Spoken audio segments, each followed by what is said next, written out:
start. City Clerk, could you call the roll? Oh, sorry.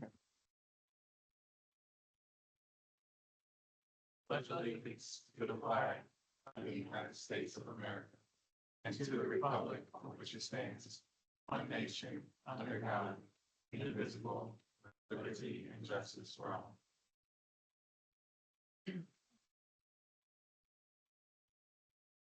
City Clerk, can you call the roll?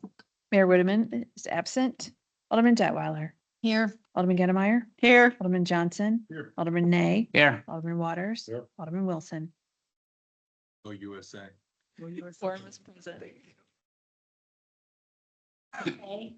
I'd like to have a motion to amend the consent agenda to add the Red Hot liquor license for the concession stand to this agenda. Can I have a motion, please? So moved. Second. By Johnson, seconded by Laura. Mhm. Okay. Does anybody have any items on the consent agenda that you have a problem with, or you want to? Could we do a vote for that motion? Sure. Can I have a roll call vote for the consent agenda or just? Only. In, okay, All in favor? Aye. Aye. Opposed? Motion carried.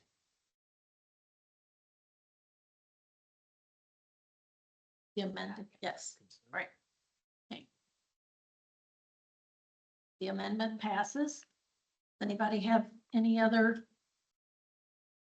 comments on the consent agenda? Motion to approve consent agenda. Second. All in favor? Aye. Aye.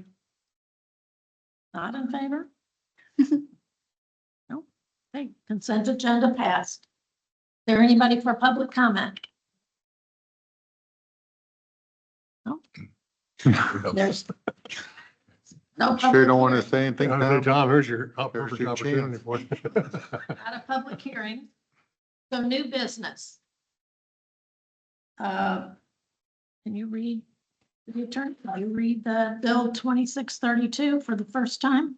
I'd like to make a motion to read Bill 26-32 for first time by title only. Second. Alderman Johnson, Alderman Wilson, All in favor? Aye. Opposed? Motion carried. An ordinance revising the budget, Bill number 2632, an ordinance revising the budget for the city of Dard Prairie, Missouri for the fiscal year commencing on January 1st, 2026 and ending on December 31st, 2026.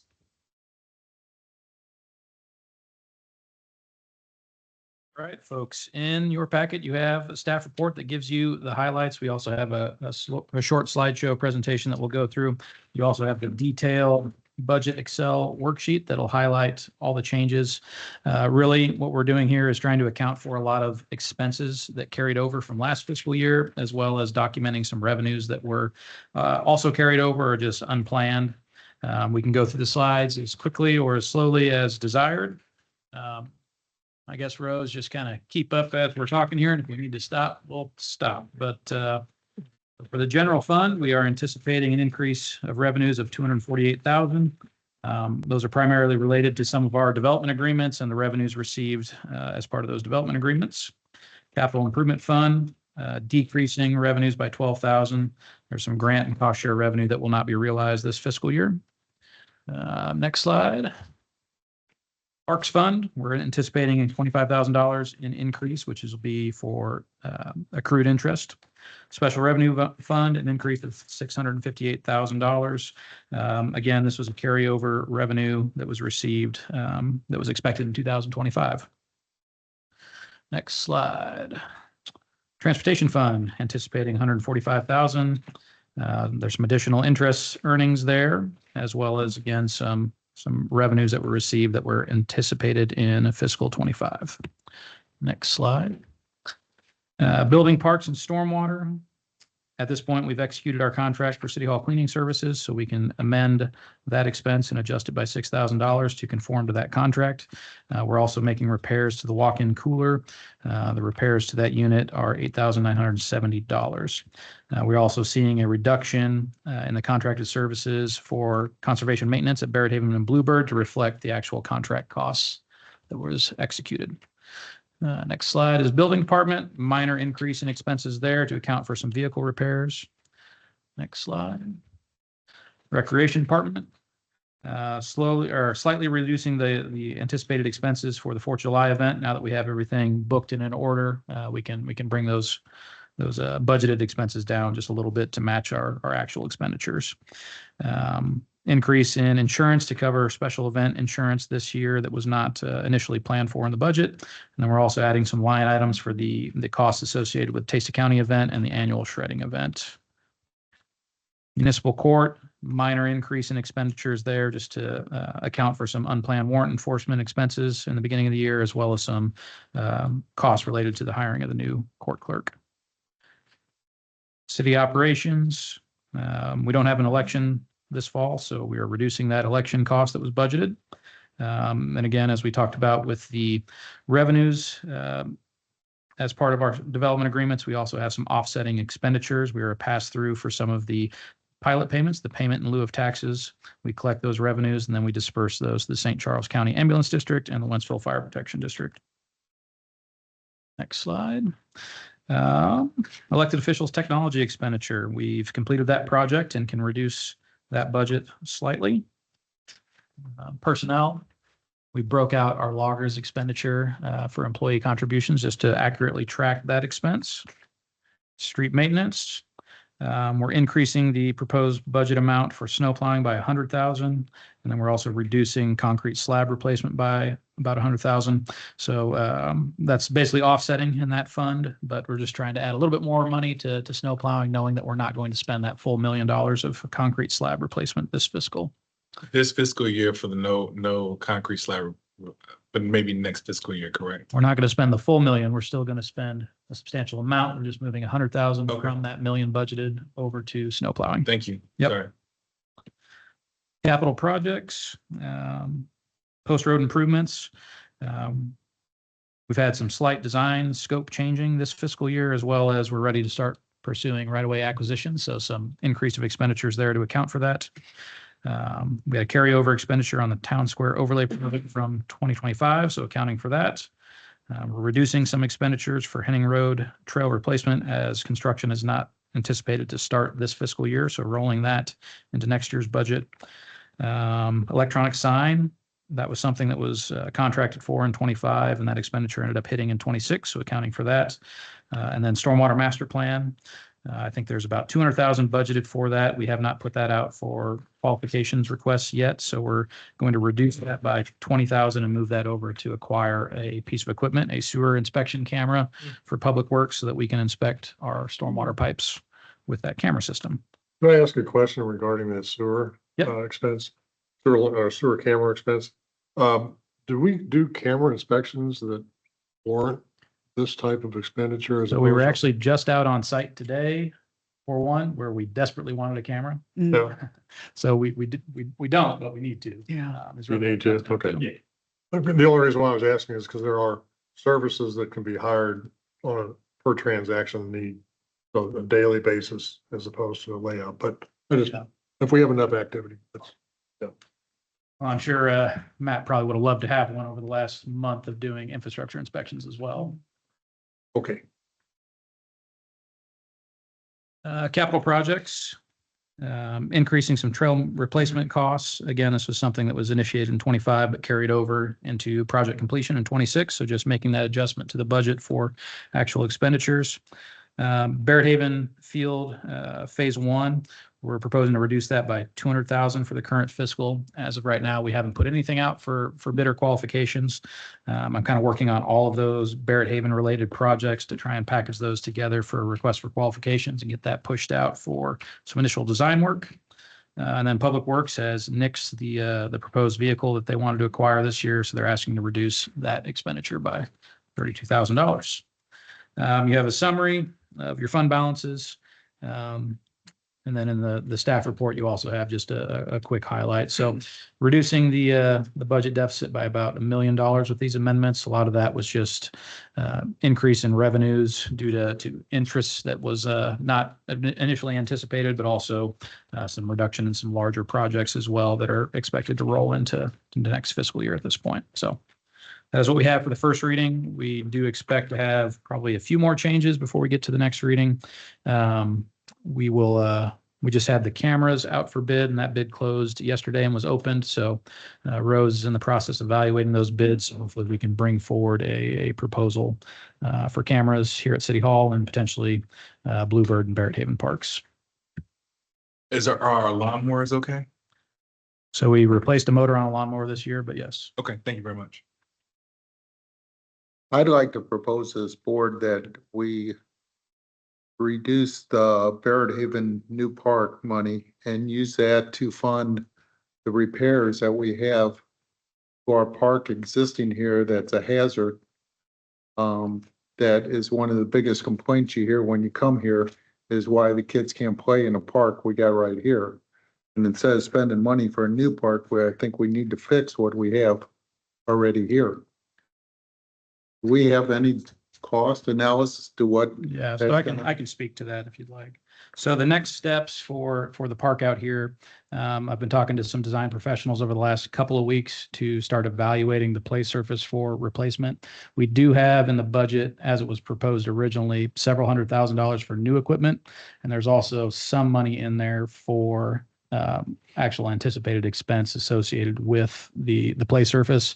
In total, that's close to $500,000. I want to say it was probably 425, 485, somewhere in that ballpark. I'd have to flip through the pages to find the exact between those two expenditures, but I think there might be enough to do that play surface in its entirety, as well as replace some of the broken pieces of equipment or damaged pieces of equipment. I believe the intent for that funding was to potentially evaluate replacing the entire playground structure, but I don't know if that is necessary. We are going to look at having an inspection done just to see if that makes sense or not. So to your point, there's money in the budget for both of the projects, even with the reduction from $410,000 to $210,000. The intent was to free up that extra $200K if we need it, but I think we are potentially going to be okay. The estimates that I've received from some of the design professionals I've talked to are in the $350,000 to $500,000 ballpark to replace the play surface, but we're still kind of in that evaluation process to try and get a better understanding of what that could cost. I have one question for you on that same note. Is our city eligible for writing grants for our play set? Certainly. Okay. It all comes down to timing, though. Okay. Really. So the critical thing I want to do is get that playground inspection done, because I don't want to put that surface in if we do need to do a major overhaul of that equipment, but I don't have anything to suggest that that's, I mean, outside of some of the stuff being faded, it's in fairly good condition. There are some bolt-on pieces that we will replace, but really what we're most concerned with is the stuff that's below surface right now, where it anchors to the ground, and making sure there's nothing damaged there that would, make it more problematic to pour that surface now if we're hoping to get, 10, 20 years out of that surface. Okay.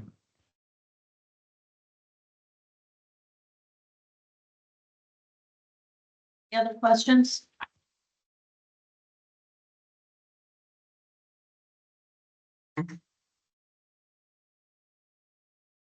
No questions? Thank you. We'll give it another update. Correct. Next board Anything meeting. changes, should anything change, we'll have updated reports for you at the next meeting. And if we have any other questions, just email you, Cal. Please do. All right. Okay, I guess moving on to old business, which we have none. So we should do officer and staff communications. City attorney. Pat, any? Nothing. 4th of July, obviously that's coming right up. Big thank you to staff for all the efforts that are being put in. We have a multi-page Bible, as Nicole likes to call it, that kind of outlines the scope of work for all the volunteers. Thanks to everybody that's also coming out to volunteer and help there. everything is ready to go outside of the stuff showing up on time and being set up on time, which to an extent, that's not entirely our responsibility, but we'll all be here to track on it and help and facilitate this event as we can. Coffee with a Cop was this morning for the rain reschedule. Thanks to all the staff that came out for that, as well as Ryan and Mark were both there. I'm not sure if anyone else showed up before I got there, but I at least saw the two of them, and we had a great turnout there and a good time.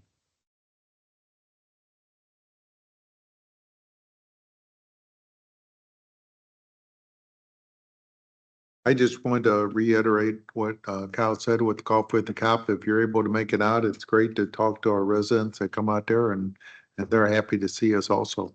So it's, if you get the opportunity to come on out, get there. I know I'm an early bird, so. Well, thank you. Anything else? Yeah, I have something.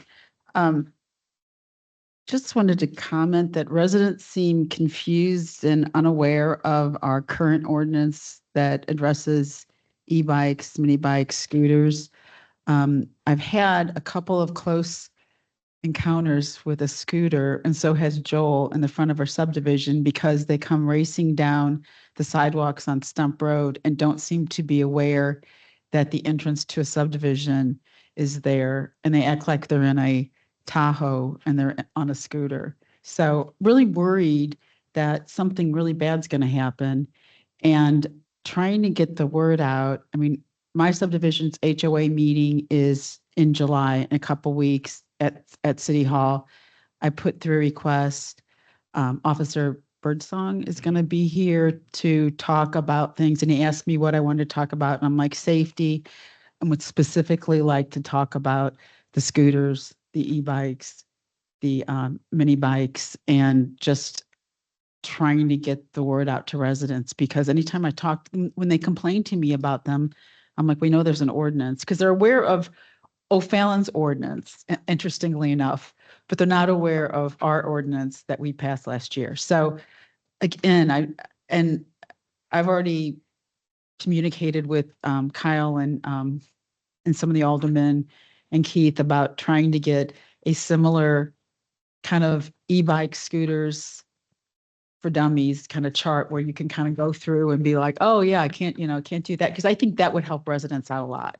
And I'm not calling them dummies. I'm saying it's a very complex issue that would really like to have charted out and really be able to understand what's going on. But I don't know if anybody else is talked to the residents and there's been problems in their subdivisions about it, but it seems like some areas are more ripe for that than others. I've also been told that on a Sunday afternoon, mini bikes were being raced down Stump Road. So who knows what's happening? But I just think it seems like it's a recipe for disaster. Do you think, if the city were to put out some signage as to like near the roads or sidewalk areas where people go, that would be a potential way of communicating the fact that the ordinance actually exists? So that if there is a discussion with somebody, they can at least be pointed in the direction of the sign that says, did you read that before you decided to do what you did? Yeah, I don't know what different avenues that we can explore, but certainly what we're doing is probably not being very effective. And I also would say that if we get to a point, and I know we're still working on our website, which is awesome, Rose. Mhm. And but maybe there's an opportunity there to be like letting them know what's going on, because again, complex issue, a lot of already non-compliance. And I think we're probably seeing more of this now since school's out. And it's probably the kids that can't drive yet, the 13 to 16-year-olds that seem like it's most problematic. But again, I mean, I got real nervous because I almost hit a kid on a scooter. So. And I also would like to see some sort of fireworks permitting thing on the website, because people don't seem to know about that. Because I think there's confusion over fireworks are being sold at this time, but they can only be shut off at other times. So, because I heard some last night. Is there So- now? so- Okay, awesome. Thanks, Rose. Yep, the fireworks stuff is on both Okay. social media and the website. With regards to e-bikes, once we get through kind of some of the 4th of July advertisement pushing this week, I'll revisit that with Rose next week as well as our interns and see what type of marketing and advertisement materials we can put together that make sense. All right, thanks, Kyle. I appreciate it. Thank you, Alderman Gettlemeyer for that. I was gonna speak about the bikes too, but I'm gonna digress. I want to make sure that we take care of our businesses here in Darting Prairie. I saw a new coffee shop coming up on the where the gas station is. I'm sorry, what's that? On Highway Inn.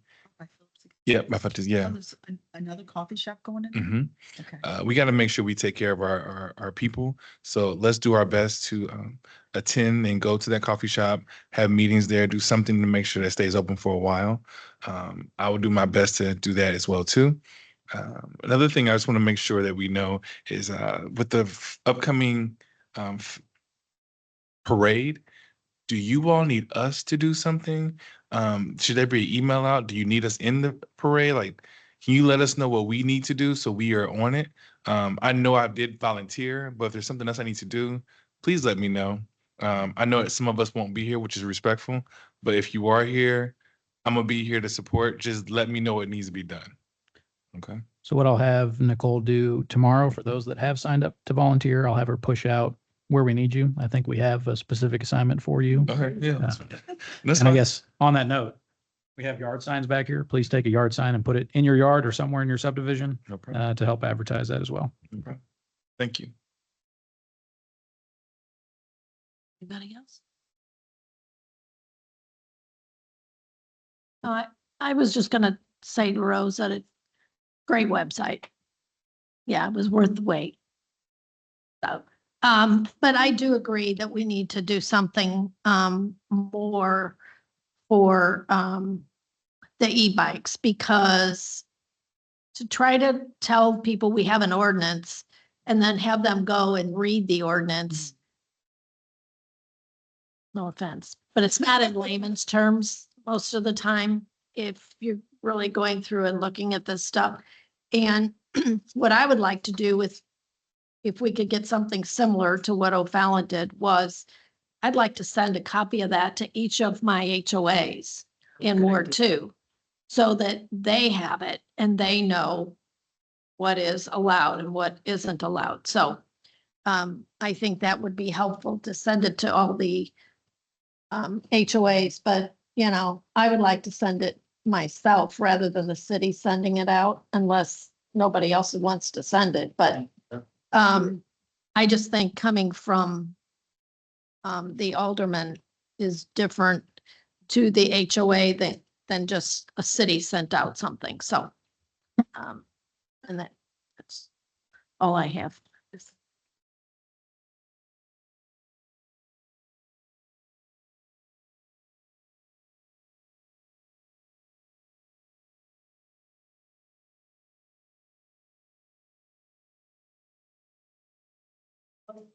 Session.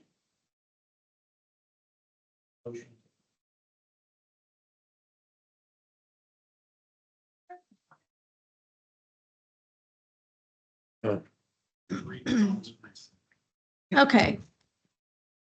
Like to have a motion to go into closed session pursuant to RSMO section 610.0212, leasing, purchase of sale of real estate by a public governmental body where public knowledge of the transaction might adversely affect the legal consideration therefore. Can I get a motion? So moved. Second. By Alderman Nay and seconded by Wilson. Laura. Wilson. Get 'em. Okay, you're wrong. Okay. Can we need a roll call vote? Alderman Wilson. Aye. Alderman Waters. Aye. Alderman Nay. Aye. Alderman Johnson. Aye. Alderman Gettlemeyer. Aye. Alderman Detweiler. Aye. Motion is passed.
What did they give?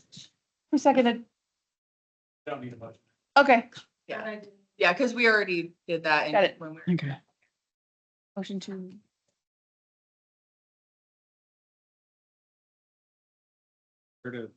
Oh, Motion to adjourn the meeting. So moved. Second. We're done.